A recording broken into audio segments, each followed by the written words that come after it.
Breaking News Live from New York. 안녕하세요, 김성도입니다. 2021년 11월 28일입니다. 땡스기빙 데이를 잘 보내셨습니까? 올해로 400주년을 맞은 추수감사절은 1620년 메이플라워호에 102명의 청교도인들이 영국의 플리머스 항구를 떠나 66일 만에 마사추세츠에 도착한 것을 그 기원으로 하고 있습니다. 1863년 링컨 대통령이 남북전쟁 도중 추수감사절을 전국적 휴일로 제안하였고, 그 이후 1939년 대공황 기간 중에 루즈벨트 대통령이 경제회생의 한 방안으로 크리스마스 쇼핑 시즌을 길게 하기 위해 11월 네 번째 목요일을 법정 공휴일로 정하게 되었습니다. 페드 체어맨의 제롬 파월이 바이든의 재신임을 받았습니다. 세계 경제 대통령으로 불리는 이 직책은 때로는 실제 대통령보다도 더 높은 자리라고도 합니다.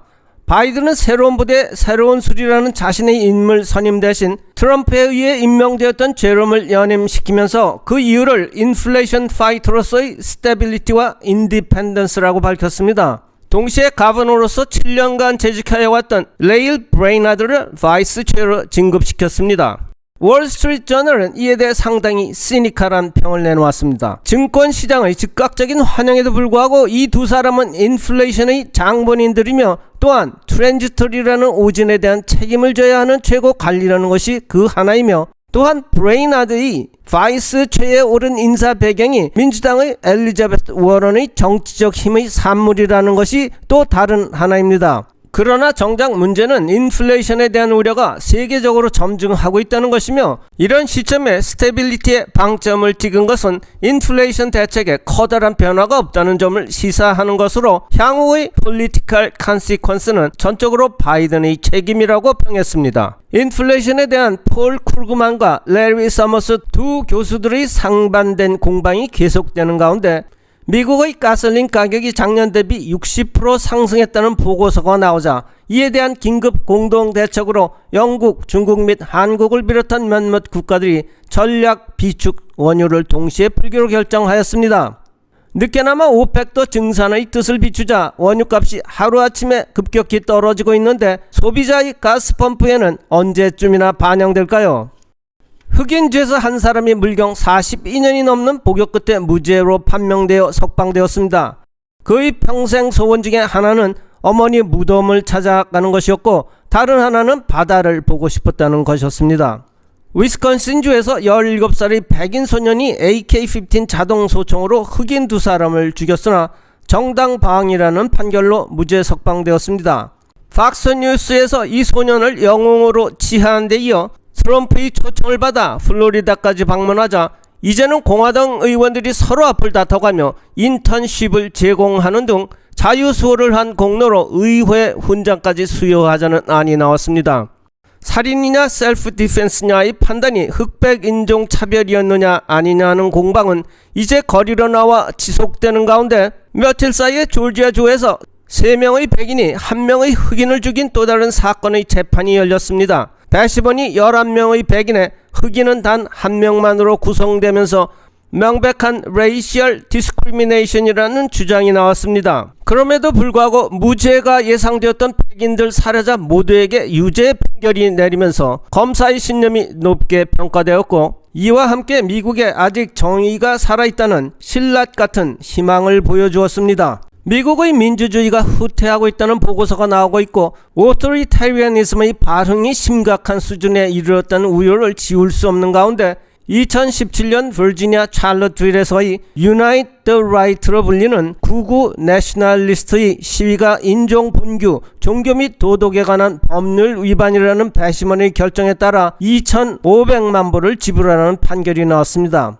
한편 2018년 플로리다 총기 살인 사건의 17명의 희생자들에게 정부가 1억 3천만 불을 배상하라는 판결도 나왔습니다. 미국 법무부 산하의 FBI는 당시 첩보를 입수하고도 이에 대한 대책을 소홀히 하였다는 것입니다. 코로나가 다시 기승을 부리고 있습니다.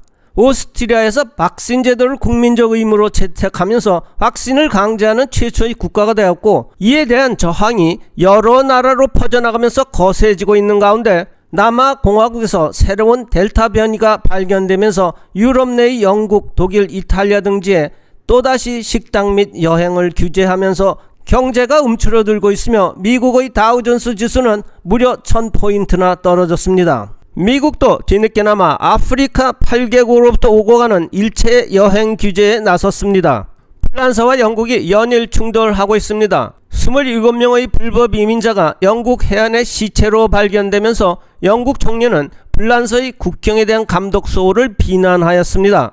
얼마 전 잠수함 사건으로 불거진 앵글로색슨 동맹과 프랑스 간의 마찰은 고기배 사건에 이어 또다시 무역, 이민 사건으로 번져나가고 있지만 정작 문제의 핵심은 브렉시트를 둘러싼 여러가지 석연치 않은 앙금이 남아있다는 것입니다. 브렉시트는 바이든 시대 이전에 이미 앵글로색슨 동맹을 비밀 전제로 한 가운데 이루어진 영국, 미국 간의 유럽을 따돌리려는 장기 전략의 첫 걸음은 아니었을까요? 이런 가운데 프랑스와 이탈리아가 새로운 협정을 맺었습니다. 이은혜의 두 번째와 세 번째 국가가 연합하여 정치적 위상을 높이려는 단순한 움직임으로 보일 수 있습니다. 그러나 마크롱은 EU 회의, 대학 강연 등에서 기회가 있을 때마다 유러피안 서버린티를 강조하면서 이것 없이는 후손들에게 자유와 아름다운 강산 그리고 유럽이라는 특이한 문화를 보장해 줄 수 없다고 천명했습니다. 유럽의 독립이라는 마크롱의 꿈, 이의 실현을 향한 제1보를 내디딘 것으로 풀이해야 될 것입니다. 미국을 대표로 하는 앵글로삭슨 동맹과 중국의 대립 속에 삼국시대의 한 축을 이루는 EU의 새로운 시대는 과연 어떻게 펼쳐질까요? 영국과 프랑스의 역사는 서로 뒤엉켜져 떼어낼 수조차도 없는 그런 관계이지만 영국은 진정한 유럽의 일원인가요? 하는 의문을 다시 한번 제기해볼 장면이 아닌가 합니다. 이상이 오늘의 주요 뉴스입니다.